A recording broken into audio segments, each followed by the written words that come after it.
तो ये अगला पॉइंट हम लोग डिस्कस करने जा रहे हैं, चौथा पॉइंट। जरा फिर से देखिए ध्यान से कि ये जो लाइट इंसिडेंट हुआ है जिसका एंगल ऑफ इंसिडेंस IG है, तो ये इमर्ज किया है ग्रेज करता हुआ। अगर हम इससे कम एंगल ऑफ इंसिडेंस कर दें, अगर एंगल ऑफ इंसिडेंस IG से कम कर दें, जरा करके देखो। अगर एंगल ऑफ इंसिडेंस को IG से कम कर दो, सपोज करो यहां पर एंगल ऑफ इंसिडेंस को ऐसे कर देते हैं, तो एंगल ऑफ इंसिडेंस को जब ऐसे कर देंगे, मतलब अब इसके वैल्यू इतना हो गया, IG से कम हो गया, तो ये जो एंगल R1 है, पहला सरफेस से रिफ्रैक्शन के बाद एंगल R1 है, तो ये जो एंगल R1 है इसका वैल्यू घट जाएगा। अगर एंगल ऑफ इंसिडेंस घटेगा तो एंगल ऑफ रिफ्रैक्शन भी घटेगा। R1 अगर घट जाएगा तो ये वाला एंगल बढ़ जाएगा, क्योंकि इसका और इसका सम A होता है। ये एंगल अगर बढ़ जाएगा का मतलब कि लाइट यहां पर टोटल रिफ्लेक्ट कर जाएगा, लाइट का टोटल इंटरनल रिफ्लेक्शन हो जाएगा, मतलब इधर से लाइट बाहर नहीं निकलेगा। तो क्या हम कह सकते हैं कि IG से कम एंगल अगर करिएगा तो लाइट यहां से बाहर नहीं निकलेगा? बोलो, आप लोग कह सकते हो, क्योंकि IG से कम एंगल ऑफ इंसिडेंस करेंगे, ये एंगल कम हो जाएगा इंसिडेंस का, तो फर्स्ट सरफेस से ये एंगल भी कम हो जाएगा और इसके कम हो जाने से ये बढ़ जाएगा, और ये अगर बढ़ जाएगा थीटा सी से, अभी थीटा सी उससे बढ़ जाएगा, तो बढ़ जाएगा तो इधर रिफ्लेक्ट कर जाएगा, लाइट इधर बाहर नहीं निकलेगा। ये प्रिज्म जैसा बिहेव नहीं करेगा। प्रिज्म जैसा बिहेव कब करता है, प्रिज्म एक्शन कब होता है, जब लाइट इस पर इंसिडेंट हो यहां से बाहर निकले। यहां पर लाइट इंसिडेंट होगा लेकिन रिफ्लेक्ट होकर के फिर वापस हो जाएगा, इधर से बाहर नहीं निकलेगा। तो क्या हम कह सकते हैं कि ये जो एंगल IG है जिसके करस्पॉन्डिंग लाइट ग्रेज करता हुआ बाहर निकला है, इससे और कम एंगल आप नहीं कर सकते। कम एंगल करेंगे तो दूसरे सरफेस से रिफ्रैक्शन नहीं होगा, दूसरे सरफेस से रिफ्लेक्शन हो जाएगा। तो हम लोग इसको IG को मिनिमम एंगल ऑफ इंसिडेंस कह सकते हैं। ये चौथा पॉइंट ये लिखे हैं, आप लोग भी लिखिए। IG is minimum angle of incidence for prism so that light emerge from second surface। दूसरे सरफेस से लाइट निकले उसके लिए मिनिमम एंगल ऑफ इंसिडेंस को IG कहते हैं। मिनिमम एंगल ऑफ इंसिडेंस को हम लोग angle of incidence for grazing emergence, दोनों एक ही बात हो गया। अगर तुमसे क्वेश्चन में पूछा था मिनिमम एंगल ऑफ इंसिडेंस निकालो, तो मतलब IG का वैल्यू निकालो, तो IG का वैल्यू ये हम लोग कैलकुलेट कर चुके हैं। उसके बाद अगला पॉइंट है condition of no emergence.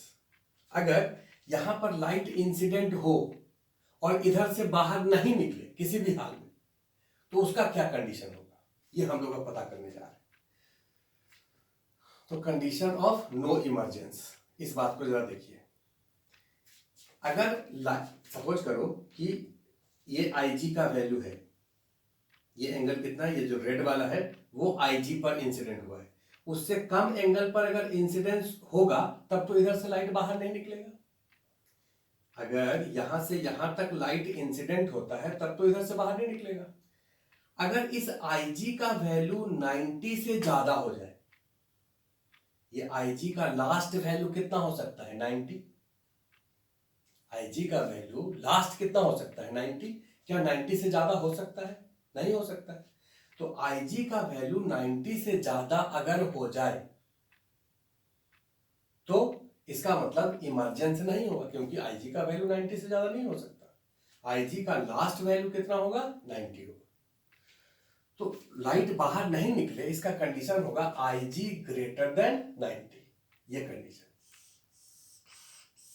IG greater than 90। अब IG अगर 90 से ज्यादा हो जाए तो IG ग्रेटर देन 90, थोड़ा सा गलत लिखा गया है, चलिए देख लीजिए। IG अगर 90 से ज्यादा हो जाए, IG का वैल्यू ये, IG कितना है, sine inverse U sine A minus theta C, this is greater than 90। इसको इस तरफ ले आइए, तो mu sine A minus theta C greater than sine 90, sine 90 कितना होगा 1, तो sine A minus theta C greater than 1 by mu, और 1 बाई म्यू कितना होता है साइन थीटा सी, ये देखो sine theta C 1 by mu, इसका मतलब a minus theta C greater than theta C, इसका मतलब a greater than 2 theta C. अगर angle of prism 2 theta C से ज्यादा है तो इमर्जेंस नहीं होगा, लाइट इधर से बाहर नहीं निकलेगा। ये फॉर्मूला आप याद रखिए आगे से, एंगल ऑफ प्रिज्म अगर 2 थीटा सी से ज्यादा है तो लाइट बाहर नहीं निकलेगा, किसी भी एंगल पर लाइट इंसिडेंट हो जाए लाइट यहां से बाहर नहीं निकलेगा। अगर ए 2 थीटा सी के बराबर है तो जस्ट इमर्जेंस होगा, उसको हम लोग क्या कहेंगे जस्ट इमर्जेंस। डायग्राम जो इसका आपको दिखा देता हूं, जरा जस्ट इमर्जेंस का डायग्राम देख लीजिए। जैसे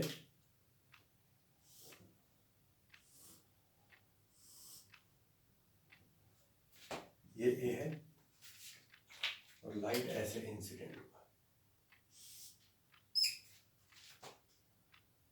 नहीं सॉरी,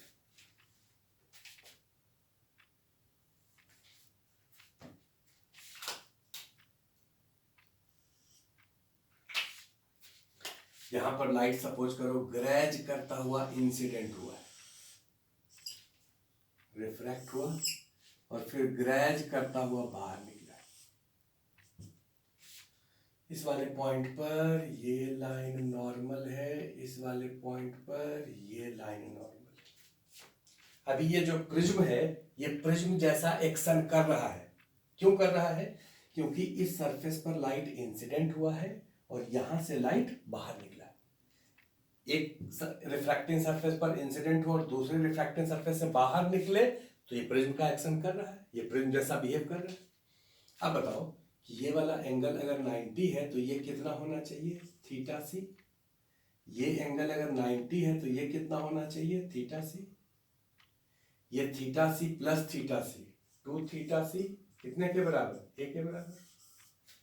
अगर ए 2 थीटा सी के बराबर है तो जस्ट इमर्जेंस होगा, इसको हम लोग कहेंगे जस्ट इमर्जेंस। लेकिन अगर एंगल ऑफ इंसिडेंस, ये जो इंसिडेंस हुआ है इससे ज्यादा पर तो इंसिडेंस अब हो नहीं सकता कि होगा, भाई ज्यादा पर इंसिडेंट होगा तब तो यहां इधर से इंसिडेंट हो जाएगा ना जी, एयर में इंसिडेंट ना होना चाहिए, तो इससे ज्यादा पर तो इंसिडेंट हो नहीं सकता। अब इससे कम पर अगर इंसिडेंट करो, कम पर इंसिडेंट, जब इससे कम पर इंसिडेंट करोगे जरा करके देखो, अगर ऐसे इंसिडेंट हो तो इस वाले एंगल का वैल्यू थीटा सी से घट जाएगा, भाई एंगल ऑफ इंसिडेंस 90 से घटेगा तो ये थीटा सी से घट जाएगा, और ये अगर थीटा सी से घट जाएगा तो ये थीटा सी से बढ़ जाएगा, क्योंकि इसका और इसका सम तो इतने के बराबर है।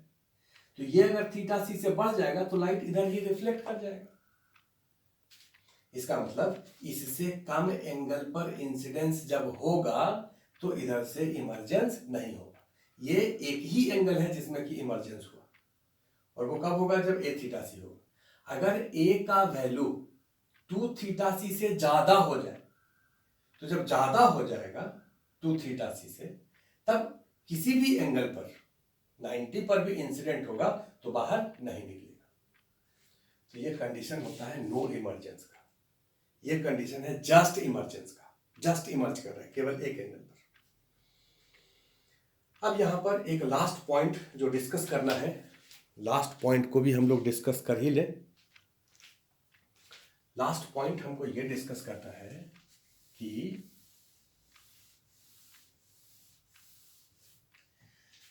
प्रिज्म में ये एंगल ऑफ इंसिडेंस और एंगल ऑफ इमर्जेंस ये रिवर्सिबल होता है। ये कौन सा पॉइंट है, छठा। जैसे जरा फिर से एक बार इसको देखिए, समझने का कोशिश करिए। लाइट ऐसे इंसिडेंट हुआ, ऐसे बाहर निकला, ऐसे बाहर निकला, इस पॉइंट पर ये नॉर्मल है, इस पॉइंट पर ये नॉर्मल, इसको I कहेंगे, ये R1 होगा, ये R2 होगा और ये E होगा। अगर एंगल ऑफ इंसिडेंस I है, एंगल ऑफ इमर्जेंस E है, ठीक है। अब अगर एंगल ऑफ इंसिडेंस E हो जाए तो एंगल ऑफ इमर्जेंस I हो जाएगा। मतलब अगर इधर E पर इंसिडेंट हो जितना ये एंगल है, तो इधर जो बाहर निकलेगा वो I से बाहर निकलेगा। क्यों? क्योंकि लाइट अगर ऐसे इंसिडेंट हुआ है, सपोज इसी को रिवर्स कर दो ना, अगर ऐसे इंसिडेंट हुआ है तो बाहर तो ऐसे आएगा, फिर बाहर ऐसे निकलेगा। एंगल ऑफ इंसिडेंस अगर E हो जाए तो इमर्जेंस कितना हो जाएगा? I हो जाएगा। इसका मतलब ये हुआ कि अगर कोई मिडलम पॉइंट ले इसमें, यहां से यहां तक में, ये दोनों तो एक्सट्रीम है, मिनिमम और मैक्सिमम है, अगर बीच का कोई पॉइंट ले जहां पर कि डेविएशन डेल्टा है, सपोज ये ना तो मिनिमम है और ना ही मैक्सिमम है। मिनिमम होता है जब ये दोनों बराबर हो जाता है, और मैक्सिमम होता है जब इसका वैल्यू, I का वैल्यू कितना हो जाए? IG हो जाए। I का वैल्यू जब IG हो जाएगा तो E का वैल्यू कितना होगा? 90 होगा। देखो पिछले डायग्राम में दिखाए थे, I का वैल्यू जब IG हो जाए,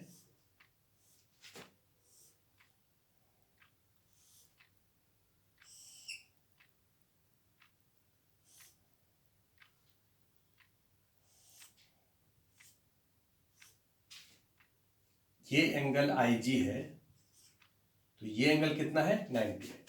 तो I जब IG के बराबर है तो E कितने के बराबर होगा? 90 के बराबर होगा। सिमिलरली अगर I 90 के बराबर है, मतलब ये वाला एंगल अगर 90 हो जाए, जैसे डायग्राम में अगर इसी को हम रिवर्स करते हैं कि अगर एंगल ऑफ इंसिडेंस ऐसे हो जाए तो ये एंगल ऑफ इमर्जेंस हो जाएगा। तो एंगल ऑफ इंसिडेंस अगर 90 हो जाए, ये I कितना है? 90 है, तो E कितना हो जाएगा? IG के बराबर हो जाएगा, क्योंकि ये दोनों रिवर्सिबल एंगल है। उसी तरह से सपोज करो कि हम एक पॉइंट लेते हैं, ये पॉइंट लेते हैं। अब देखिए कि अगर हम I का वैल्यू, ये I है, ग्राफ में I लिखे, I का वैल्यू अगर x है और इस पॉइंट पर E का वैल्यू सपोज करो y है, तो इसका करस्पॉन्डिंग ये जो ग्राफ होगा, यहां पर क्या होगा? यहां पर I का वैल्यू y हो जाएगा और E का वैल्यू x हो जाएगा। तो ग्राफ में ये वाला पॉइंट भी एक बार लिख लीजिए, क्योंकि ये इंपॉर्टेंट पॉइंट है। I और E रिवर्सिबल है, तो इस पॉइंट को ऐड कर लीजिए।